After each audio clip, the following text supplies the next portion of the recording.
నమస్కారం. సఖీ కార్యక్రమానికి స్వాగతం.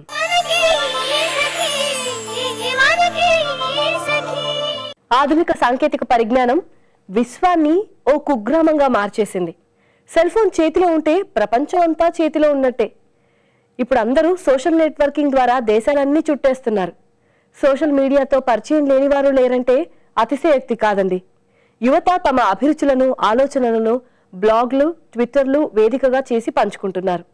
తమని తాము ప్రపంచానికి పరిచయం చేసుకుంటున్నారు. ఇతరుల ఆలోచనలపై తమ ఇష్టాలను షేర్ చేసుకుంటున్నారు. తమకు నచ్చిన, మెచ్చిన అభిప్రాయాలపై ఎటువంటి సంకోచం లేకుండా మాట్లాడుకోగలుగుతున్నారు.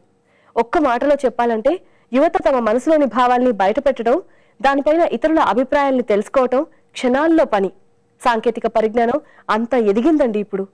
ఇప్పుడైతే ఈ కార్యక్రమం చూసేయండి. ఆ తర్వాత మిగతా విషయాలు మాట్లాడుకుందాం.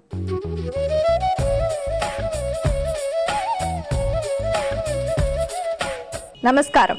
మాటే మంత్రం కార్యక్రమానికి స్వాగతం. మనతో పాటు సైకాలజిస్ట్ డాక్టర్ దేవిక గారు ఉన్నారు. సకులు రాసిన సమస్యలకు చక్కటి సలహాలు, సూచనలు అందిస్తున్నారు. మరికొన్ని విషయాలు ఆవిడనే అడిగి తెలుసుకుందాం. నమస్తే మేడం. నమస్కారం. ఎలా ఉన్నారు? బాగున్నాను. మనకు ఒక సఖి లెటర్ రాశారండి, చదవమంటారా? ఓకే. నమస్కారం, నా పేరు శ్రీదేవి. నేను వృత్తిపరంగా లాయర్ని. మా హస్బెండ్ ఆల్కహాలిక్ పేషెంట్. నేను సహాయం చేసుకోలేని పరిస్థితిలో ఉన్నాను. పెళ్ళయ్యాక చాలా ప్రాబ్లమ్స్ ఫేస్ చేశాను. మాకు ఒకే అబ్బాయి. ఆ అబ్బాయి వల్లనే రిలేషన్ ఇంకా కంటిన్యూ చేస్తున్నాను. ఫ్యామిలీ డిస్టర్బెన్సెస్ వల్ల బాబుని సరిగా కాన్సన్ట్రేట్ చేయలేకపోయాను. రీసెంట్గా అబ్బాయిని కూడా కాలేజ్లో సస్పెండ్ చేశారు. దానికి కారణం మా అబ్బాయి డ్రగ్స్ వాడటం. అబ్బాయి సహాయం పొందలేని పరిస్థితిలో ఉన్నాడు. ఏమీ చేయలేని కన్ఫ్యూజన్ స్టేజ్లో ఉన్నాను. ఏం చేస్తే నాకు సొల్యూషన్ దొరుకుతుంది, మంచి సలహా ఇవ్వగలరు అని రాశారు మేడం. ఓకే, ఇక్కడ లెటర్లో రాసిన విధంగా తను ఒక లాయర్ అయ్యింది, వృత్తిపరంగా కూడా తను సహాయం చేసుకోలేని పరిస్థితిలో ఉందన్నారు. అండ్ హస్బెండ్ ఆల్కహాలిక్ అవ్వడం, ఒక డిస్టర్బ్డ్ ఫ్యామిలీలో చైల్డ్ పెరగడం, అది ఎమోషనల్లీ అతను డిస్టర్బ్ చేయడము, అదొక ముఖ్య కారణం. ఎవరైనా కూడా ఇలాంటి డ్రగ్స్ లేకపోతే ఇతర వ్యసనాలకి గురి అవ్వడం అనేది ఇలాంటి పిల్లలు ఎక్కువగా చూస్తూ ఉంటాం. ప్రస్తుతం తను సస్పెండ్ అయిన తర్వాత దీనికి ఆ విషయం తెలియడము, ఇప్పుడు ఏంటంటే తను ఏ విధంగా సహాయం చేయాలి అన్నటువంటి డైలమాలో తను ఉండడం అనేది ఈ లెటర్లో క్లియర్గా కనిపిస్తుంది మనకి. ముఖ్యంగా ఏంటంటే మీరు తెలుసుకోవాల్సింది, డెఫినెట్గా మీ హస్బెండ్ ఈ అడిక్షన్ బారిన ఉండడం వలన ఆ ఇంపాక్ట్ అనేది మీ అబ్బాయి మీద ఉంది అన్నది ఫస్ట్ ఫ్యాక్ట్ మీరు తెలుసుకోవాలి. ఇంకోటి ఏంటంటే మీ హస్బెండ్కి ఖచ్చితంగా మీరు హెల్ప్ చేసి ఉన్నట్టయితే అడిక్షన్ సమయంలోనే అతన్ని డీఅడిక్ట్ చేయడానికి మీరు కానీ లేకపోతే రీహాబిలిటేట్ చేయడానికి ప్రయత్నం చేస్తుంటే డెఫినెట్లీ మీ అబ్బాయి ఈ సమస్యకి గురి అయి ఉండకపోవచ్చు. సో ముఖ్యంగా ఈ కేసులో ఏంటంటే మీరు మీ హస్బెండ్ని ట్రీట్ చేయడం అనేది ప్రాముఖ్యం. అట్ ద సేమ్ టైం మీ అబ్బాయి కూడా, అంటే ఇప్పుడే ఈ సమస్య ఉంది అని తెలిసింది కాబట్టి మీ హస్బెండ్ని అంటే అతని డిసీజ్ని నెగ్లెక్ట్ చేసిన విధంగా మీ అబ్బాయిని చేయొద్దు. అండ్ ఎందుకంటే ఇతను ప్రొడక్టివ్ లైఫ్ చాలా ఉంది. సో మీరు ఖచ్చితంగా ఏంటంటే రీహాబిలిటేషన్ ప్రాసెస్ అనేది మీ అబ్బాయికి కల్పించడం అవసరం ముఖ్యంగా. సో మీరు దగ్గరగా ఉన్నటువంటి మానసిక నిపుణుల సహాయం తీసుకోవడం అవసరం. మీ అబ్బాయిని ఏంటంటే ఫస్ట్ తనకి ఉన్నటువంటి యూజువల్లీ పిల్లలు ఎవరైతే ఫ్యామిలీలో డిస్టర్బెన్సెస్ ఉన్నాయో, లేకపోతే one of the parent substance abuse addict అయ్యి ఉంటే, అంటే ఒక ఆల్కహాలిక్ కానీ డ్రగ్ అడిక్ట్ అయి ఉంటే దాని ప్రభావం 90% పిల్లల మీద ఉంటుంది. సో ఈ విషయం మీదే మీ అబ్బాయిని మీరు ఎడ్యుకేట్ చేయడం అనేది ఇంపార్టెంట్. మీరున్నటువంటి పరిస్థితిలో మీరు కూడా సమస్యలో ఒక భాగం కాబట్టి మీరు ఎవరైతే ఈ మానసిక నిపుణులు, ఎవరైతే ఈ డీఅడిక్షన్ స్పెషలిస్ట్ ఉంటారో వాళ్ళ దగ్గర తీసుకెళ్ళడం అనేది అవసరం. ఇక్కడ తిను ఎవరైతే లెటర్ రాశారో నేను ఇచ్చేటువంటి సలహా ఏంటంటే ఖచ్చితంగా మీరు ఒక కఠినమైన నిర్ణయం తీసుకోవాలి. మీ అబ్బాయిని ప్రాముఖ్యంగా ఈ సమస్య నుండి బయటపడడానికి కావాల్సినటువంటి సహాయం చేయాలి. అదే కాకుండా ఇప్పుడైనా మీరు కాన్సన్ట్రేట్ చేయాలి. అంటే ఆ అబ్బాయి ఏ విధంగా, అంటే కాలేజ్కి వెళ్తున్నాడా, ఏంటి అతని సమస్యలు, అతనితో రెగ్యులర్గా విజిలెంట్గా ఉంటూ తన సమస్యను తెలుసుకుంటూ ఎక్కువ సమయం గడిపితేనే ఆ అబ్బాయి ఎంతైనా ఎమోషనల్లీ ఆరోగ్యకరంగా అయ్యే అవకాశం అనేది ఉంటుంది. అదే కాకుండా తిను ఎలాంటి సర్కిల్లోని మూవ్ అవుతున్నాడు అని తెలుసుకోవడం ప్రతి తల్లిదండ్రులకి చాలా ఇంపార్టెంట్ విషయం. అండ్ మీ హస్బెండ్కి మాత్రం ఖచ్చితంగా మీరు అతనిలో ఇప్పుడైనా చైతన్యం రావాల్సిన అవసరం ఉంది. ఎందుకంటే కొడుకు కూడా ఇదే పరిస్థితిలో వెళ్ళారు కాబట్టి తన్ని కూడా డి అడిక్షన్ సెంటర్లో అడ్మిట్ చేయడము, కావాల్సినటువంటి రీహాబిలిటేషన్ ప్రాసెస్ చేయడం అనేది, మీరు కూడా కౌన్సిలింగ్ తీసుకోవడం అనేది నేను ఇచ్చేటువంటి సలహా. మేడం, మరి మీరు ఇందాక చెప్పినట్లు ఆవిడకి మానసికంగా కౌన్సిలింగ్ ఏ విధంగా అవసరం పడుతుంది? ముఖ్యంగా ఏంటంటే తను ఈ రిలేషన్లోనే సఫర్ అవుతూ ఉండడము, అంటే ఎటువంటి యాక్షన్ తీసుకోకపోవడము, అంటే ఇక్కడ ఎడ్యుకేషన్ బాగుంది, ఆమె వృత్తిపరంగా న్యాయ వృత్తిలో ఉన్నారు, అయినా కూడా అంటే ఈ సమస్యని క్లియర్గా చూడలేకపోవడం అనేది ఆమె కూడా ఈ జబ్బులో భాగంగా అయిపోవడం అనేది మనకు క్లియర్గా కనిపిస్తుంది. సో ముఖ్యంగా ఎప్పుడైతే ఒక లాంగ్ టర్మ్ రిలేషన్లో ఉంటారో ప్రస్తుత పరిస్థితుల్లో ఎవరైనా కూడా ఆ పరిస్థితిలోని డిప్రెషన్లోకి లోనయ్యే అవకాశం ఉంటుంది. ఎందుకంటే తన లైఫ్ ఎప్పుడూ సాఫీగా సాగలేదు, ఒడుగుడుకులతోని కష్టాలు పడుతూ ఉన్నారు. సో తను కూడా మానసికంగా ఎఫెక్ట్ అయ్యారు కాబట్టి తను రెగ్యులర్గా కౌన్సిలింగ్కి వెళ్ళడం అనేది చాలా ఇంపార్టెంట్. బేసికలీ తను కూడా తెలుసుకోవాల్సింది ఏంటంటే ఈ జబ్బు యొక్క మనం అన్నిటికంటే ఇంపార్టెంట్ తిని తెలుసుకోవాల్సింది ఏంటంటే అడిక్షన్ కూడా ఒక జబ్బు. ఈ జబ్బు నుండి బయటపడే అవకాశాలు ఉంటాయి, నివారణ ప్రయత్నం అనేది ఎవరైనా చేయొచ్చు. సో తను ఈ ఫ్యాక్ట్స్ తెలుసుకోగలిగితే ఏంటంటే ఫస్ట్ తను నాకే ఎందుకు వచ్చింది సమస్య అన్న అపోహ నుండి బయటకు వచ్చి ఎవరికైనా ఎలాంటి జబ్బు అయినా ఏ సమయంలోనైనా రావచ్చు. కాకపోతే ఏంటంటే దాని నుండి బయటపడేటువంటి ప్రయత్నాలు ఎంత ఖచ్చితంగా చేస్తున్నాం అన్నది ఇంపార్టెంట్.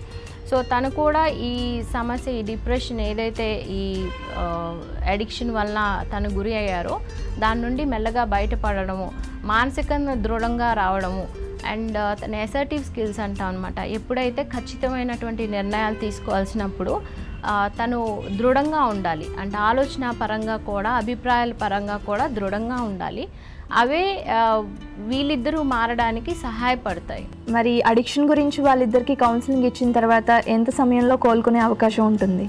ఇక్కడ అందరూ కూడా తెలుసుకోవాల్సిన విషయం, ఎస్పెషల్లీ శ్రీదేవి గారు ఏంటంటే ఇది లైఫ్ లాంగ్ డిసీజ్ అనమాట. లైక్ డయాబెటీస్ కానీ ఎటువంటి హార్ట్ కంప్లైంట్ వచ్చినా కానీ మన జీవితాంతం ఉండేటువంటి జబ్బులు ఇవి. సో అడిక్షన్ కూడా అలాంటి జబ్బే. కాకపోతే ఏంటంటే కౌన్సిలింగ్ ప్రాసెస్లో ఏమవుతుందంటే రీహాబిలిటేషన్లో ఫస్ట్ వాళ్ళు కంట్రోల్డ్ ఎన్వైర్న్మెంట్లో, ఎక్కడైతే ఆల్కహాల్ అవైలబుల్ లేకపోతే డ్రగ్స్ అవైలబుల్ ఉండదో అలాంటి ఎన్వైర్న్మెంట్లో ఉండడం అవసరం. మనం అనుకుంటాం నిర్బంధించేశారు, కానీ ఆ నిర్బంధం అనేది అవసరం. అన్లెస్ ఆ కంట్రోల్డ్ ఎన్వైర్న్మెంట్లో ఉంటే కానీ ఫస్ట్ ఫేజ్ ఏంటంటే డీటాక్స్ అవుతుందన్నమాట. అంటే బాడీలో ఉన్నటువంటి ఈ కెమికల్స్ అన్నీ బయటికి వచ్చేసిన తర్వాత వాళ్ళలో మోటివేషన్, చైతన్యం తీసుకురావడం అనేది ఒక టెక్నిక్. సో అంటే నేను ఎందుకు మానాలి అన్న క్లారిటీ వాళ్ళకి రావాలి. అసలు నా లైఫ్ ఏమవుతుంది, నేను అనుకున్న విధంగానే అవుతుందా? ఎవరు కూడా డిజాస్టర్ అవ్వాలి లైఫ్ అని కోరుకోరు, అన్లెస్ వాళ్ళ మానసిక సమస్య నుండి బాధపడేటువంటి వాళ్ళు తప్పించి. సో ఇక్కడ ఆ మోటివేషన్ తేవడానికి ఫస్ట్ వాళ్ళకి ఆ లైఫ్ గోల్స్ వాళ్ళు ఎంత డీవియేట్ అయ్యారు, దానికి కారణాలు ఏంటిది అన్న clarity. At the same time వాళ్ళ అడిక్షన్ వల్ల ఎంతమంది సఫర్ అవుతున్నారు అన్నది వాళ్ళు తెలుసుకునే విధంగా మనం చేయగలిగితే ఏంటంటే వాళ్ళలో ఒక మోటివేషన్, అవును నేను ఒక మంచి లైఫ్ లీడ్ చేయాలి. సో ఇప్పుడు మంచి లైఫ్ లీడ్ చేయడానికి ఏంటి వాళ్ళ పెంపొందించుకోవాల్సినవి, తొలగించుకోవాల్సినవి. సో ఆ పెంపొందించుకోవాల్సినవి ఏంటంటే ఒక సరైనటువంటి అభిప్రాయాలు, ఆల్కహాల్ ఇలాంటి డ్రగ్స్ మీద ఉన్నటువంటి పాజిటివ్ అభిప్రాయాలు తొలగించుకోవడము, ప్లస్ నేను లైఫ్లో సాధించాల్సిన గోల్స్ నుండి నేను ఏ విధంగా సాధించాలి, దాని ప్రణాళిక ఏంటి, అట్ ద సేమ్ టైం నాలో ఉన్నటువంటి గుణాలు ఏవైతే నన్ను దీని బారినంటే మానసికంగా దృఢం లేకపోవడం.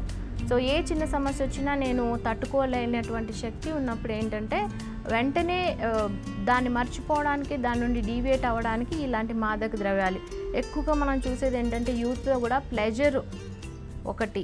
సో ప్లెజర్ పొందడానికి ఆల్కహాలే కావాలా, ఇంకే విధంగానైనా ప్లెజర్ అంటే ఆల్టర్నేట్ పాజిటివ్ ఎడిక్షన్స్ అంటాం అనమాట. సో ఈ పాజిటివ్ ఎడిక్షన్స్ అనేవి పెంపొందించుకోవడము, అట్ ద సేమ్ టైం వీళ్ళు ఇక్కడ ట్రీట్మెంట్ తీసుకున్న తర్వాత అంటే అంతర్గతంగా ఆ మార్పులు ఆలోచన విధానంలో, బిహేవియర్లో తెచ్చుకున్న తర్వాత రిలాప్స్ ప్రివెన్షన్ స్ట్రాటజీస్ అంటే మళ్ళీ ఈ సమస్యలో వెళ్లకుండా కావాల్సినటువంటి మార్గాలు తెలుసుకోవడము, ఆ స్కిల్స్ని వాళ్ళు పెంపొందించుకోవడము, ఈ సోబర్ స్కిల్స్ అంటారు, లైఫ్ స్కిల్స్, వీటిని పెంపొందించుకుంటూ ఈ ప్రాసెస్ కంప్లీట్ చేసి బయటికి వెళ్ళినప్పుడు ఒక తగినటువంటి ప్రణాళిక అనమాట. అంటే నేను వెళ్ళిన తర్వాత ఏమేమి చర్యలు తీసుకుంటే నేను దీని నుండి దూరంగా ఉంటాను. సో మనకి డయాబెటీస్లో అంటారు ఈ డైట్, ఈ ఎక్సర్సైజు, లేకపోతే ఇలాంటి లైఫ్ స్టైల్ ఉండాలి. పాజిటివ్ కోపింగ్ స్కిల్స్, అదేవిధంగా ఈ టెక్నిక్స్ అన్నీ పాటిస్తూ ఉంటే వాళ్ళు ఈ సమస్య నుండి దూరంగా ఉంటారు. ఇంకొకటి ఏంటంటే కమ్యూనిటీ లెవెల్లో సెల్ఫ్ హెల్ప్ గ్రూప్స్ అని ఉంటాయన్నమాట. ఖచ్చితంగా అడిక్షన్ ప్రాబ్లం ఉన్నటువంటి వాళ్ళలోని ఆ కమ్యూనిటీ లెవెల్లో వాళ్ళు అంటే ఆ సొసైటీలో ఆ దగ్గరలో ఉన్నటువంటి ఆ గ్రూప్తోని వాళ్ళు ఇన్వాల్వ్ అవ్వడం చాలా ఇంపార్టెంట్. లైఫ్ లాంగ్ వాళ్ళు రికవరీలో ఉండాలి అంటే. ఓకే మేడం, శ్రీదేవి గారు రాసిన సమస్యకు చక్కని సలహాలు సూచనలు అందజేసినందుకు మీకు ధన్యవాదాలు. నమస్కారం. ఇది ఇవాల్టి మాటే మంత్రం. మరొక అందమైన ఎపిసోడ్లో మళ్ళీ కలుద్దాం. అంతవరకు సెలవు. నమస్కారం. ఏమండి, అధ్యయనాలు చెబుతున్న ప్రకారం మన సమాజంలో దాదాపు 90% మంది సామాజిక వెబ్సైట్లు చూస్తున్నారని తెలుస్తోంది. చూడటమే కాదండి, తమ అభిప్రాయాలను, ఆలోచనలను, బాధల్ని, సంతోషాల్ని అందరితో పంచుకోవడానికి ఆసక్తి చూపిస్తున్నారట. అంతేకాదు, ఇది చాలా మందికి ఒక అలవాటుగా కూడా మారిపోయిందని కొన్ని సర్వేలు స్పష్టం చేస్తున్నాయండి. మొదట సరదాగా మొదలై ఆ తర్వాత బానిసగా మారేవారు కూడా ఎక్కువ అవుతున్నట్లు తెలుస్తోంది.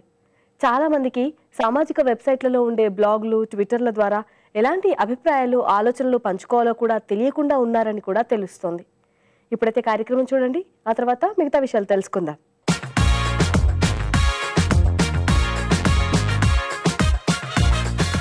నమస్కారం. వంటల సందడి కార్యక్రమానికి స్వాగతం. సకులు, ఈ రోజు మీకు సరికొత్త వంటకాన్ని పరిచయం చేయడానికి మనతో పాటు విజయ్ గారు ఉన్నారు.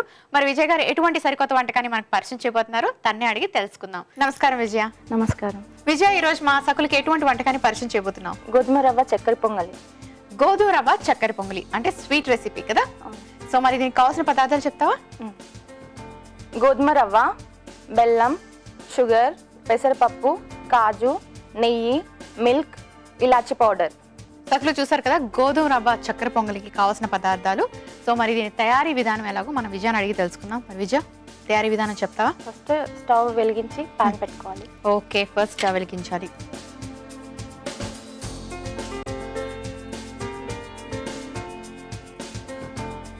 ఫస్ట్ నెయ్యి వేసుకోవాలి.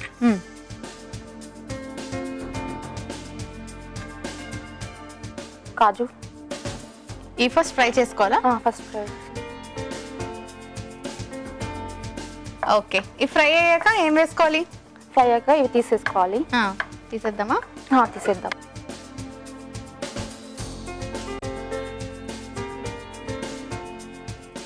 సో మీ ఫ్యామిలీ గురించి చెప్పండి. మీ ఫాదర్ ఏం చేస్తుంటారు? ఫాదర్ జాబ్ మదర్ డైరీలో చేస్తాడు. Mummy housewife. ఓకే. నాకు సిస్టర్ ఉంది. BTech final year. ఓకే. బెల్లం వేసుకుందాం. బెల్లం వేసుకుందాం.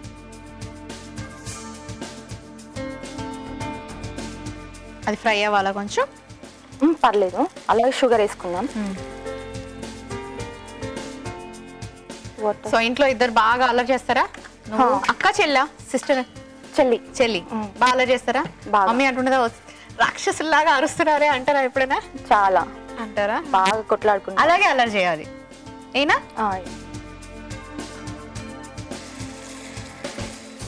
ఇప్పుడు మనం వాటర్ వేసిన దేనికి? ఇది పాకం ఏదైనా చేయాలా? పాకం వచ్చేది పెట్టుకోవాలి. ఇది బాయిల్ అవ్వాలా? ఓకే. దీని తర్వాత ఇంకా ఏమైనా ఉందా చేయడానికి?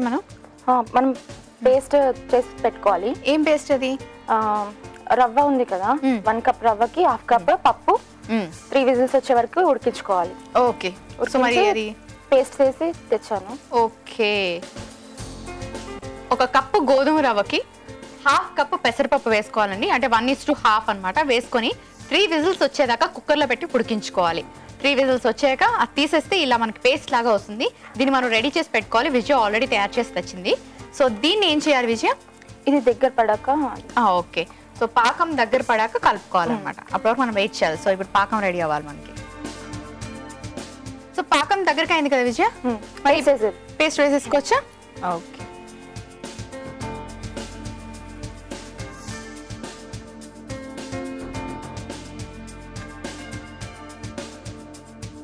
ఇది దగ్గర కావాలా లేకపోతే అది కలిసి దగ్గర పడాలి? సో దగ్గరికి అయిపోయింది కదా బాగా? దగ్గర అయిపోయినట్టేనా? ఇంకా ఏమైనా వేసుకోవాలా? మిల్క్ వేసుకోవాలి, ఇలాచి పౌడర్ వేసుకోవాలి. ఓకే. పాలు వేద్దాం మౌనిక. ఓకే. ఇవి మరగబెట్టిన పాలా? ఓకే. మరగబెట్టి చల్లార్చిన పాలని మళ్ళీ మనం ఈ మిశ్రమంలో కలుపుకోవాలి.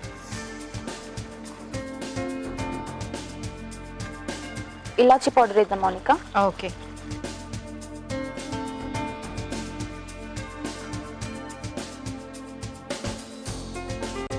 ఇది రెడీ అయిపోయింది కదా మౌనిక, సర్వింగ్ బౌల్ లోకి తీసుకుందాం. ఓకే.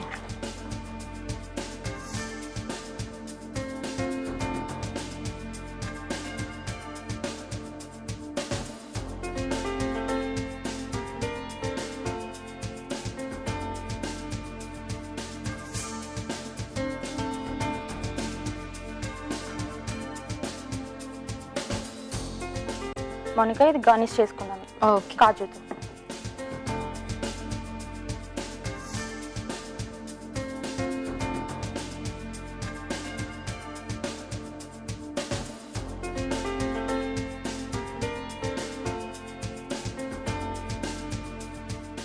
మౌనిక గోధుమ రవ్వ చక్కెర పొంగలి రెడీ అయింది, టేస్ట్ చూసి చెప్పండి. ఓకే, తప్పకుండా. చూసారు కదా సక్లు, గోధుమ రవ్వ చక్కెర పొంగలి రెడీగా ఉందండి. మరి దీనికి కావాల్సిన పదార్థాలు, తయారీ విధానం మరోసారి చూసేయండి. గోధుమ రవ్వ చక్కెర పొంగలికి కావాల్సిన పదార్థాలు: గోధుమ రవ్వ, పెసరపప్పు, పంచదార, బెల్లం, ఇలాచి, నెయ్యి, కాజు, కాచిన పాలు. గోధుమ రవ్వ చక్కెర పొంగలి తయారు చేసుకునే విధానం: ముందుగా స్టవ్ వెలిగించి పాన్ పెట్టుకొని నెయ్యి వేసుకోవాలి. నెయ్యి వేడెక్కాక కాజు వేసి కొంచెం ఫ్రై చేసి అవి తీసి పక్కన పెట్టుకోవాలి. ఆ తర్వాత బెల్లం వేసి కొంచెం పంచదార, నీళ్లు వేసుకొని పాకం పట్టాలి. ముందుగా గోధుమ రవ్వ 1 కప్పు, అరకప్పు పెసరపప్పు కుక్కర్ లో వేసి 3 విజిల్స్ వచ్చేదాకా ఉంచి దాన్ని ఒక పేస్ట్ లాగా తయారు చేసుకోవాలి. ముందుగా తయారు చేసి పెట్టుకున్న ఈ పేస్ట్ ని పాకంలో వేసి బాగా కలపాలి. అది దగ్గరకు అయ్యాక సర్వింగ్ బౌల్ లోకి తీసుకొని కాజుతో గార్నిష్ చేసుకోవాలి. అంతే, ఎంతో రుచికరమైన గోధుమ రవ్వ చక్కెర పొంగలి రెడీ. గోధుమ రవ్వ చక్కెర పొంగలికి కావాల్సిన పదార్థాలు, తయారీ విధానం మరోసారి చూసారు కదండి. మరి ఇప్పుడు దీని టేస్ట్ ఎలా ఉందో నేను చూసి చెప్తాను.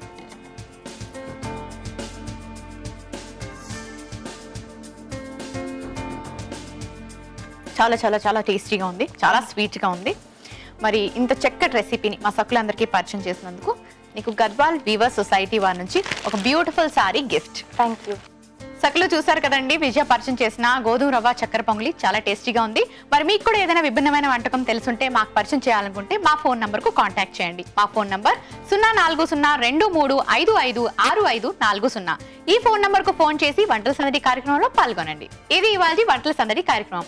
రేపు మరొక సరికొత్త వంటకంతో మళ్ళీ కలుసుకుందాం. అంతవరకు సెలవు, నమస్తే. సకలు, ఆధునిక సాంకేతిక పరిజ్ఞానం మనకి మంచి చేస్తుందా లేక చెడు చేస్తుందా అనేది నేడు పెద్ద చర్చగా మారిన అంశం. కొందరికి చాలా అద్భుతంగా ఉపయోగపడుతుంటే మరికొంతమందికి సరదాగా మారిపోతుంది.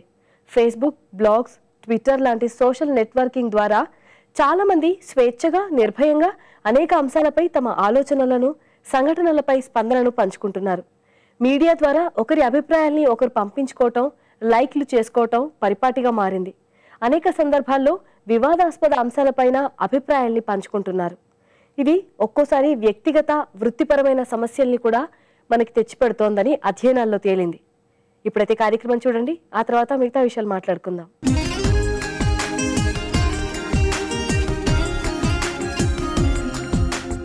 నమస్కారం, వస్త్రాకృతి కార్యక్రమానికి స్వాగతం. సక్లు, ఈరోజు మనం ఉన్నాం బల్కంపేటలో ఉన్న స్టేట్ ఇన్స్ బొటిక్లో. అండ్ మనతో పాటు ఉన్నారు డిజైనర్ స్వరూపారెడ్డి గారు. మరి ఆవిడ డిజైన్ చేసిన వాటిలో లేటెస్ట్ డిజైన్స్ ఏమి ఉన్నాయో ఆవిడని అడిగి తెలుసుకుందాం. నమస్కారం స్వరూపారెడ్డి గారు. నమస్తే అండి. ఎలా ఉన్నారు? ఫైన్. మరి ఈరోజు మా సకులకి మీరు డిజైన్ చేసిన వాటిలో లేటెస్ట్ డిజైన్స్ చూపిస్తున్నారు కదా, ఏం చూపిస్తున్నారు? ఈరోజు గోటా వర్క్ లో మనం డిజైన్స్ చూస్తున్నాం. అంటే gota work saris and blouses. Okay, gota work చాలా ఇప్పుడు రన్నింగ్ లో ఉంది, బాగా రన్నింగ్ లో ఉంది. కొంచెం చిన్న పిల్లల నుంచి పెద్దవాళ్ళ వరకు అది బాగుంటుంది, మంచి షైనీగా. తర్వాత పార్టీ వేర్ లో చాలా రిచ్నెస్ వస్తుంది అనమాట. సో ఆ శారీస్ అండ్ బ్లౌజెస్ ఈరోజు చూపిస్తాను. ఓకే అండి. సో ఇది ఏంటంటే ప్యూర్ కంచిపట్టు శారీ. కంచిపట్టు ప్లెయిన్ మనకి. అంటే మనం పార్టీ వేర్స్ లో అయితే జనరల్ గా గోటా వర్క్ అనేది కొంచెం ఎక్స్పెన్సివ్. సో దానికి ఏంటంటే పట్టు తీసుకుంటే మనం వాళ్ళు పెళ్లిళ్ళలో, రిసెప్షన్స్ వీటికి చాలా బాగా కట్టుకోవచ్చు. అందుకోసం అని చెప్పేసి పట్టు సెలెక్ట్ చేసాము. ఇది ప్యూర్ కంచి పట్టు అండ్ లైట్ వెయిట్ కూడా ఉంటుంది. దీనికి మనం గోటా వర్క్ బార్డర్ ఇచ్చామన్నమాట. ఈ బార్డర్ అంతా కూడా గోటా వర్క్. ఇది మొత్తం గోటా వర్క్. దీంట్లో సిల్వర్ అండ్ కాపర్ కలర్ తో ఇచ్చామన్నమాట. సో ఇదంతా కూడా అంటే మనం కిందికి ఒకలాంటి బార్డర్, పైనకి ఒకలాంటి బార్డర్ ఇచ్చాము. రెండు ఒక సైడ్ ఒకరిలా కాకుండా మనం 2 sides డిఫరెంట్ డిఫరెంట్ ఇవ్వడం జరిగింది. ఓకే. సో ఇది చాలా పెద్దగా కడ్డీ బార్డర్ వస్తుంది కాబట్టి దానిపైన మళ్ళీ దాన్ని పార్టీషన్ చేస్తూ ఈ కలర్ ని పార్టీషన్ చేస్తూ ఈ బార్డర్ ఇచ్చాం. మరి దీని పళ్ళు చూపిస్తారా? పళ్ళు కలర్ కొంచెం మనకు డిఫరెంట్ గా ఉంటుంది. అంటే కంప్లీట్ ఇదంతా కూడా మెరూన్ షేడ్ లో వస్తుంది. దీనికి కాంట్రాస్ట్ జస్ట్ పింక్. ఇది పింక్ కలర్ లో పళ్ళు ఇవ్వడం జరిగింది. అంటే జస్ట్ వీవింగ్ లోనే మనం ఏదైతే ఈ శారీస్ ఉన్నాయి ఇవన్నీ కలర్స్ కూడా మనమే ఓన్ గా వీవింగ్ చేయించడం జరుగుతుంది అన్నమాట. సో కలర్ కాంబినేషన్స్ అన్ని మీరే సెలెక్ట్ చేసుకుంటారు. సో ఇది ఇలా ఈ రకంగా పింక్ కలర్ వస్తుంది. దీనికి మళ్ళీ మనం అంటే దీంట్లో ఏంటంటే మనకు శారీలో ఈ బార్డర్ అండ్ బ్లౌజ్ తోనే చాలా హెవీనెస్ వస్తుంది. సో ఇంకా పళ్ళులో కూడా మనం ఇంకేదైనా ఎక్స్ట్రా వర్క్ ఇస్తే వెయిట్ కూడా చాలా అవుతుంది కాబట్టి మనం జస్ట్ బార్డర్స్ ఇచ్చేసి క్లోజ్ చేసాం దీన్ని. సో స్టెప్స్ పెట్టుకున్నా కూడా పళ్ళు చాలా బాగుంటది. ఓపెన్ గా వదిలేసినా కూడా ఈ కలర్ కాంబినేషన్ తో మనకు మంచి లుక్ వస్తుంది. ఓకే, సో మరి దీని బ్లౌజ్ చూపిస్తారా? బ్లౌజ్ అయితే చాలా రిచ్ గా ఉంటదండి, చూపిస్తా. సో బ్లౌజ్ చూసారు కదా, మీరు ఏదైతే మనం దాంట్లో బార్డర్ తీసుకున్నామో చిన్న చిన్న ఫ్లవర్స్ తో మనం ఫుల్ వర్క్ ఇవ్వడం జరిగింది. అంటే దాంట్లో ఒక్కొక్క ఫ్లవర్ ని మనం ఈ విధంగా జాయింట్ ఇచ్చేసి మధ్యలో ఇంకా డిఫరెంట్ స్టోన్స్ తో కూడా ఇచ్చామన్నమాట. అంటే బార్డర్ సింపుల్ గా ఉన్నా మనకు బ్లౌజ్ కి వచ్చేసరికి ఇంకా ఎలిగెంట్ గా కనిపించాలన్న ఉద్దేశంతో స్టోన్స్ ఇవ్వడం జరిగింది. ఓకే, చాలా చాలా బాగుందండి. ఎందుకంటే మీరు అన్నట్టు బ్లౌజ్ కూడా చాలా రిచ్ గా చాలా హెవీగా ఉంది. మరి ఇలా డిజైన్ చేసుకోవాలి ఒక శారీ బ్లౌజ్ అనుకుంటే కనుక మాక్సిమం ఎంత ప్రైస్ పడుతుంది అంటారు? అంటే ఇప్పుడు మనము డిఫరెంట్ మెటీరియల్ ని బట్టి మనం డిజైన్ చేసుకోవచ్చు. ఇప్పుడు ఇది ప్యూర్ పట్టు ప్లస్ దీని మీద హెవీ వర్క్ ఇచ్చాం కాబట్టి ఇది మనకు 18,000 వరకు ఉంటుంది. ఒకవేళ కస్టమర్ చాయిస్ ని బట్టి ఇంకా తక్కువలో కావాలి, తక్కువ వర్క్ కావాలంటే గోటా వర్క్ వేసుకోవాలనుకుంటారు. బట్ అంత ఎక్స్పెన్సివ్ పెట్టలేకపోతే, అంత వద్దు అంత రిచ్ గా వద్దు అనుకుంటే మనం సింపుల్ గా వాళ్ళ బడ్జెట్ ని బట్టి మనం చేయొచ్చు. సో మరి ఈ సారీ అయితే చాలా చాలా బ్యూటిఫుల్ గా ఉందండి. ఈ సారీ ఇంకా బ్లౌజ్ మరి నెక్స్ట్ చూపిస్తారా? ఓకే, ఇదేంటంటే హాఫ్ అండ్ హాఫ్ లో చేసాం అనమాట. ఇందాక మీరు చూసిందంతా కంప్లీట్ ఒకటే కలర్ శారీ అండ్ అదొక డిఫరెంట్ టైప్ అంటే complete gota work silver and copper colour లో తీసుకున్నాం. దీంట్లో ఏంటంటే జస్ట్ లైట్ గోల్డ్ కలర్ తీసుకొని దాంతో పాటు డిఫరెంట్ థ్రెడ్స్ కాంబినేషన్ ఇచ్చాము. అంటే ఒకటే అంటే జస్ట్ జరీ మాత్రమే గోటా మాత్రమే కాకుండా డిఫరెంట్ కాంబినేషన్స్ కూడా కనిపించేటట్టు దీన్ని డిజైన్ చేసాము.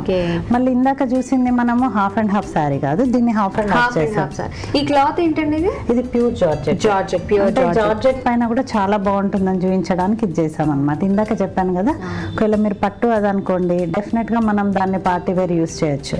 కొంతమంది మామూలుగా సింపుల్ గా కూడా కట్టుకునే వాళ్ళ కోసం ఈ రకంగా చాలా బాగుంటుంది. సో చాలా బాగుందండి. గ్రీన్ మీద ఇక్కడ పింక్ కాంబినేషన్ తీసుకున్నారు అండ్ దానిపైన కూడా పర్పుల్ కలర్ క్లాత్ పైన మీరు వర్క్ అంతా చేశారు. సో మరి దీని పళ్ళు చూపిస్తారు? పళ్ళు అంతా కూడా మనము నేను చెప్పాను కదా, పళ్ళు పార్ట్ ఎప్పుడైతే మనం హెవీ వర్క్ వెళ్తామో అది కిందికి లాగేస్తుంటుంది అనమాట.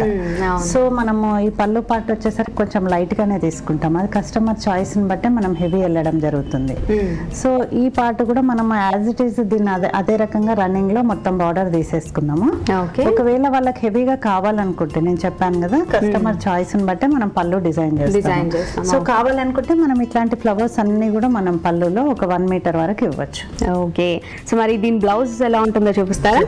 సో ఈ బ్లౌజ్ లో ఏంటంటే బ్లాక్ కలర్ తీసుకున్నాం. బ్లాక్ జనరల్ గా ఎందుకు అంటే ఆ శారీకి ఏదైతే ఉందో మనం పింక్ కలర్ కూడా చాలా బాగుంటుంది. బట్ బ్లాక్ ఎందుకు తీసుకున్నాం అంటే బ్లాక్ అయితే మనం ఇంకా వేరే శారీస్ కూడా వాళ్ళు యూజ్ చేసుకోవచ్చు. ఆ ఉద్దేశంతో బ్లాక్ కలర్ తీసుకున్నాము. అంతేకాకుండా దీంట్లో గోటా వర్క్ కాకుండా అదే స్టైల్లో మనము కొంచెం జరీతో ఇవ్వడం జరిగింది. జనరల్ గా మనము ఏంటంటే కంప్లీట్ అయితే ఫుల్ వర్క్ లేదంటే నెక్ సైడ్ వర్క్ లేదంటే వన్ సైడ్ వర్క్ మాత్రమే ఇస్తాం అనమాట.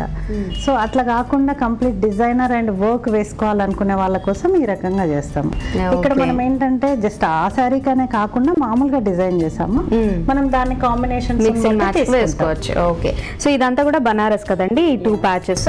సో మధ్యలో ఇదంతా కూడా వర్క్ చేశారు. సో ఇది ఏ మెటీరియల్ అండి? ఇది వచ్చేసి సిల్క్ మెటీరియల్. సో దానిపైన ఈ హ్యాండ్ వర్క్ కూడా చాలా చాలా బ్యూటిఫుల్ గా ఉందండి. సో ఈ వర్క్ అంతా కూడా ఇదంతా కూడా థ్రెడ్ ఇంకా జరీతో చేశారు కదండి? అవునండి. ఈ రకంగా మీకు ఏదైతే ఫ్లవర్ ఇచ్చామో అది ఎగ్జాక్ట్లీ అదే రకంగా హ్యాంగ్ అవుతుంది. ఈ కింద ఇట్లా ఫ్లవర్ ఇచ్చేసి రేకులు ఏవైతే ఇచ్చామో ఇది ఇదే రకంగా మన కిందికి హ్యాంగింగ్ అనేది మీరు స్లీవ్ వేసుకున్నప్పుడు కనిపిస్తుంది. ప్రతి ఒక్కటి మీరు చూడండి షేప్ లో ఒక ఫ్లవర్ ఇది ఏదైతే ఉందో కొంచెం వంకీ టైప్ గా కనిపిస్తుంది మనం వేసుకున్నప్పుడు. సో చాలా చాలా బ్యూటిఫుల్ కాకుండా డిఫరెంట్ గా ఉంటుంది. ఓకే, మరి ఫ్రంట్ అండి? Okay, just front right side ఇచ్చేసారు వర్క్. ఓకే, ఏదైనా కూడా మీరు ఏ బ్లౌజ్ అయినా తీసుకోండి, రైట్ సైడ్ ఏదైతే మనకు పళ్ళు మనము కవర్ చేస్తామో ఆ పార్ట్ వదిలేసి మిగిలిన పార్ట్ అంతా కూడా మనకు వర్క్ కనిపిస్తుంది. ఓకే, సో చాలా చాలా బ్యూటిఫుల్గా ఉందండి. ఈ బ్లౌజ్ అంటే శారీ ఎంత అందంగా ఉందో బ్లౌజ్ కూడా అంతే అందంగా ఉంది, చెప్పాలంటే ఇంకొంచెం అందంగా ఉంది. సో చాలా చాలా బాగుందండి. అంటే మంచి కలర్ కాంబినేషన్ అండ్ అదేవిధంగా దీనిపైన వచ్చిన డిజైన్ మీరు గోటా ఇంకా నార్మల్ థ్రెడ్ వర్క్ కలిపి చేశారు. సో ఇన్నోవేటివ్గా ఉంది అండ్ చాలా రిచ్గా ఉంది. ఓకే, సో ఈరోజు మీరు చూపించిన 2 శారీస్ ఇంకా బ్లౌజెస్ చాలా చాలా బ్యూటిఫుల్గా ఉన్నాయండి. దేనికి అదే చెప్పాలంటే చాలా డిఫరెంట్గా అనిపిస్తున్నాయి. ఈవెన్ మీరు కలర్ కాంబినేషన్స్ కూడా మీరే సెలెక్ట్ చేసుకొని మీరే వీవింగ్ చేపిస్తున్నాం అని చెప్పారు. సో కలర్ కాంబినేషన్స్ అవనియండి, దానిపైన వచ్చిన వర్క్ అవనియండి, చాలా చాలా బ్యూటిఫుల్గా అండ్ ఎలిగెంట్గా ఉన్నాయి. మరి ఇంత మంచి కలెక్షన్ మాకు ఈరోజు పరిచయం చేసినందుకు ధన్యవాదాలు. Thank you. సక్లు చూసారు కదండి, ఇది నాటి వస్త్రాకృతి. మరో చక్కటి ఎపిసోడ్లో మళ్ళీ కలుద్దాం. అంతవరకు నమస్కారం. ఏమండి, సామాజిక వెబ్సైట్ల గురించి యువత ఆలోచనలు అభిప్రాయాలు ఎలా ఉంటున్నాయన్న అంశంపైన చేసిన పరిశోధనలో టీనేజర్స్ ఎక్కువగా ట్విట్టర్స్కే ఆసక్తి చూపిస్తున్నట్లు తెలుస్తోందండి. యువత ఈ ట్విట్టర్ల ద్వారా తమ ఆలోచనలతో పాటు తాము అనుభవించే బాధ, సంతోషం రెండూ ఇతరులతో పంచుకుంటున్నారట. రోజువారీ జీవితంలో ఎదురయ్యే అనేక రకాల భావోద్వేగాలను షేర్ చేసుకుంటున్నారట. అయితే మనసులో భావాల్ని పంచుకోవటానికి ఆసక్తి చూపే వాళ్లలో అబ్బాయిల కంటే అమ్మాయిలే ఎక్కువగా ఉంటున్నారని పరిశోధనల్లో తేలిందండి.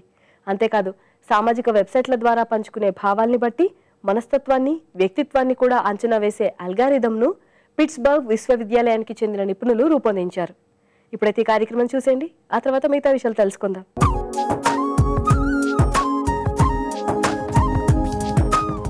నమస్కారం. సఖీ చూడండి చేయండి కార్యక్రమానికి సకులందరికీ స్వాగతం. ఎప్పట్లానే ఈ రోజు కూడా మన సకుల కోసం అందమైన క్రాఫ్ట్ ఐటమ్ ని చూపించేందుకు రెడీగా ఉంది మన చూడండి చేయండి. మరి ఈ రోజు మనతో ఉన్న పద్మ గారు చూపిస్తారట వెల్వెట్ క్లాత్ ని యూజ్ చేస్తూ అందమైన రోజెస్ ని ఎలా తయారు చేసుకోవచ్చు. చూద్దాం అయితే. నమస్కారం పద్మ గారు. హాయ్ షీలా. హాయ్. మరి ఈ రోజు మన సకులకి వెల్వెట్ క్లాత్ తోటి రోజెస్ ని చూపిస్తా అన్నారు. జనరల్ గా ఫ్లవర్స్ అన్నిట్లో కూడా రోజ్ అన్నగానే ఒక ప్రత్యేకమైన గుర్తింపు ఉంటుంది కదండి.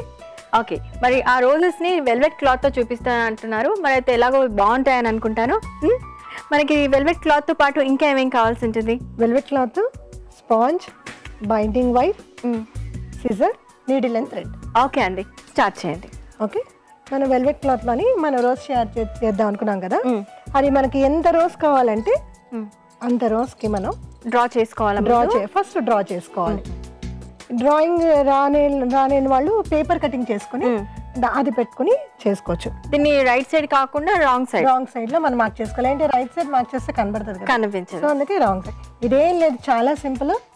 మనం ఏంటంటే ఇలా వేవ్స్ ఉంటాయి కదా, అలా మార్క్ చేసుకోవాలి అంతే. అలా మార్క్ చేసి వేవ్స్ లాగా మార్క్ చేసుకోవాలి అంతే. ఇదేమైనా ఇలా ఉంటుందో స్టార్టింగ్ లో చిన్నగా ఉంటే పెద్దగా ఈక్వల్ గా వేసుకెళ్ళిపోవాలి. ఈక్వల్ గా వేవ్స్ లాగా డ్రా చేసేసుకుని కట్ చేసేసుకోవాలి. కట్ చేసుకుంటే మనకి రోజ్ తయారు చేసుకోవచ్చా? ఓకే, ఇలాంటివి 2 పీసెస్ చేసుకోవాలి. ఇలాంటి 2 పీసెస్ అదే సైజ్ లోని మన స్పాంజ్ లో కూడాను ఇది ఎంత లెంగ్త్ ఉందో అదే లెంగ్త్ లో స్పాంజ్ లో కూడా కట్ చేసుకోవాలి. అంటే కొంచెం బల్కి పువ్వు కొంచెం లావుగా రావడానికి అనమాట, పెద్దగా ముద్దగా రావడానికి. సో కట్ చేసి తీసుకొచ్చాను, చూపిస్తాను. సో షీలా మనం ఈ వేవ్ లో కట్ చేసి అనమాట. అదే సైడ్ లెంగ్త్ కి మన స్పాంజ్ కట్ చేసి అనమాట. సో ఇప్పుడు మనం ఏం చేయాలంటే ఫ్లవర్ తయారు చేయాలి. ఈ 2 పీసెస్, ఓకే, ఈ 2 పీసెస్ మధ్యలో స్పాంజ్ పెడతా అనమాట. స్పాంజ్ పెట్టి దీన్ని స్టిచ్చింగ్ చేసేయాలి. ఓకే, ఈ ఎడ్జెస్ అన్ని మొత్తం అలాగా షేప్ వచ్చేటట్టు పెట్టుకుని స్టిచ్చింగ్ చేసేయాలి. అది ఎలాగో ఒకటి చూపిస్తాను. ఇది రన్నింగ్ స్టిచ్ వేసుకోవచ్చు, లేదా మిషన్ మీద కూడా వేసేసుకోవచ్చు. ఇంకా బాగుంటుంది, ఎక్కడ దారాలు కనబడకుండా ఉంటుంది అన్నమాట. ఫస్ట్ చేత్తో వేసేసుకుని దూరంగాను, తర్వాత మిషన్ మీద వేసేసుకుంటే నీట్ గా ఉంటుంది. సో ఇలా మొత్తం కుట్టేసుకుంటాను షీలా. కుట్టుకున్న తర్వాత దీన్ని ఓన్లీ రివర్స్ చేయడమే. మొత్తం అంతా కుట్టేసిన తర్వాత ఇలా రివర్స్ చేయాలి. సో మనకి ఇలా వచ్చేస్తుంది. ఇంకో సైడ్ కూడా మనకి వెల్వెట్ క్లాత్ కనబడుతుంది, మధ్యలో స్పాంజ్ ఉంది. ఓకే, సో మొత్తం ఇది మనకి ఇలాగా ఈ వేవ్ లెంగ్త్ తోని వచ్చేస్తుంది. వేవ్స్ లాగా మనకి డిజైన్ లాగా వచ్చేస్తుంది పీస్. తర్వాత ఏంటంటే మనకి సెపల్స్ కావాలి, లీవ్స్ కావాలి, స్టాక్ కావాలి కదా. సో అన్ని గ్రీన్ కలర్ క్లాత్ లోని ఇలా కట్ చేసుకోవాలి. ఓకే, ఇందులో ప్రతిదీ కూడా మనం వెల్వెట్ క్లాత్ అని తయారు చేసుకోవాలి. సో ఇలాగా స్టాక్ పెటల్స్ ఈ లీవ్స్ తీసుకొచ్చి ప్రతి ఈ లీవ్స్ కూడా మనం స్పాంజ్ మధ్యలో పెట్టుకుని స్టిచ్ చేసుకోవాలన్నమాట. ఓకే అండి, స్టిచ్ చేసుకుని రివర్స్ చేసుకోవాలి. లీవ్స్ లాగా వచ్చేస్తుంది. ఈ స్టాక్ మొత్తం కూడా ఇది కాడ కదా, ఈ కాడ అంతా కూడా మనం స్టిచ్చింగ్ చేసేసుకుని రివర్స్ చేసుకోవాలి. స్టెమ్ కి రివర్స్ చేసుకుంటే మనకి స్టెమ్ తయారైపోతుంది.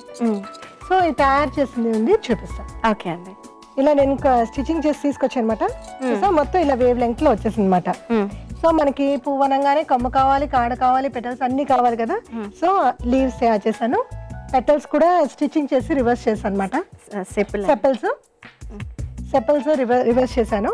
మనకి ఇప్పుడు కాడ కావాలి కదా, మనం స్టెమ్ కి మొత్తం స్టిచ్ చేసి రివర్స్ చేసి దీంట్లో బైండింగ్ వేర్ పెట్టి తీసుకొచ్చాను. సో ఇప్పుడు పువ్వు ఎలా ఫామ్ చేయాలో చూపిస్తాను. సో మనకి ఈ రోజు ఉంది కదా, కొంచెం కుచ్చిళ్ళలాగా అంటూ అక్కడక్కడ కుచ్చి పెట్టుకుంటూ రోజ్ ని మనం తయారు చేసేస్తాం. సో ఇది పెట్టే ముందు ఏమొచ్చి మనం ఫస్ట్ కాడలోకి దీన్ని ఇన్సర్ట్ చేసేద్దాం. ఓకే ఓకే, సెపల్ని ఫస్ట్ ఇన్సర్ట్ చేసేసుకుని ఈ ఫ్లవర్ ని ఇప్పుడు కాడకి పెట్టుకుని. ఓకే, దీనికి ఆల్రెడీ కొంచెం ఎక్స్ట్రా మనము క్లాత్ ఉంచుకున్నాను. ఓకే,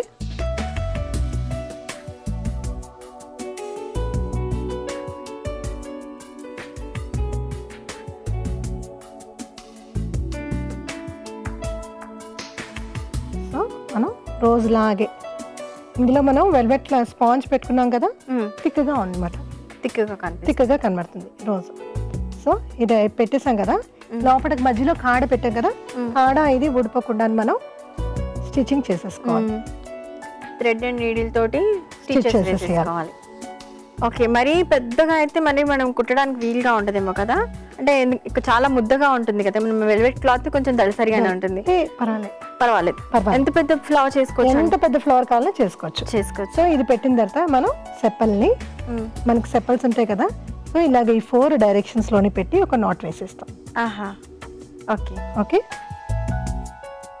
ఓకే, సెప్పల్ని మనకి పువ్వుకి కొమ్మకి అతుక్కుని ఉంటుంది కదా, సో అందుకని ఒక నాట్ వేసుకోవాలి.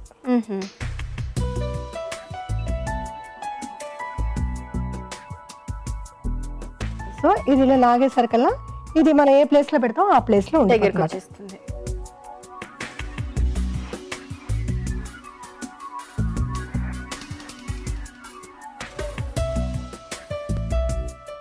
ఓకే, సో మనం పువ్వుకి ఫిక్స్ చేసామమ్మా. పువ్వు అయిపోయింది. అదే విధంగా మనం లీవ్స్ పెట్టాలి కదా, లీవ్స్ ని మనం ఇలా రివర్స్ లో పెట్టి స్టిచ్చింగ్ చేసేసి రివర్స్ లో పెట్టేసి కింది డైరెక్షన్ లో పెట్టేసి మనం స్టిచ్ చేసేసుకోవాలి.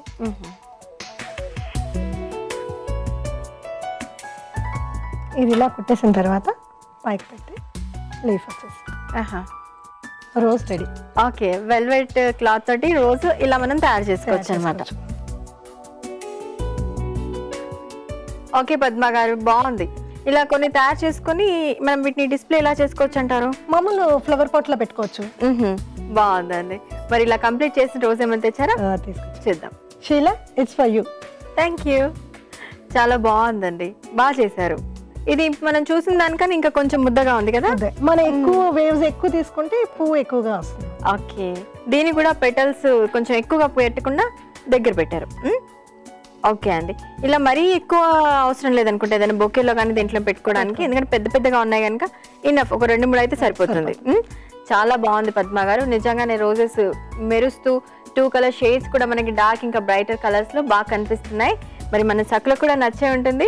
మరి మీకు వాళ్ళ తరఫు నుంచి అలాగే మా నుంచి కూడా ధన్యవాదాలు. ఏమండి, సామాజిక వెబ్సైట్ల ద్వారా భావాల్ని పంచుకునే అమ్మాయిలు కొన్ని జాగ్రత్తలు పాటించాలని నిపుణులు సూచిస్తున్నారండి. ప్రేమకు సంబంధించిన విషయాలు, కుటుంబం, వ్యక్తిగత విషయాలు ఇతరులకు తెలపకపోవటమే మంచిదట. అలాగే ఇతరులపై విమర్శలు, వివాదాస్పద అంశాల జోలికి అస్సలు వెళ్లొద్దట. ఎదుటివారిని చులకన చేసే విషయాల వైపు అస్సలు పోకూడదట. సోషల్ నెట్వర్కింగ్ ద్వారా యువత వ్యక్తిత్వాన్ని అంచనా వేసే సంస్థలు నేడు పెరుగుతున్నాయి. ఉద్యోగ సంస్థలు వీటిని బట్టి నియామకాలు చేసుకుంటున్నాయి. పెళ్లిళ్ళ మీద కూడా వీటి ప్రభావం ఉంటుంది. కాబట్టి మన వ్యక్తిత్వాన్ని కాపాడుకుంటూనే సరదాలు సంతోషాలు పంచుకునే వేదికగా మాత్రమే సామాజిక వెబ్సైట్లని చూడాలని అంటున్నారు. ఈ మాట నిజమే కదండి. మరి ఇవాళ కార్యక్రమంపై మీ అభిప్రాయాల్ని సూచనల్ని మాకు రాసి పంపిస్తారు కదా. మా చిరునామా Sakhi ETV 2 Ramoji film city Hyderabad 501512. మా ఇమెయిల్ ఐడి saki@etv.co.in. మా ఫోన్ నంబర్ 040223556540. మళ్ళీ రేపటి సఖీ కార్యక్రమంలో కలుసుకుందాం. అందాక సెలవా మరి. నమస్కారం.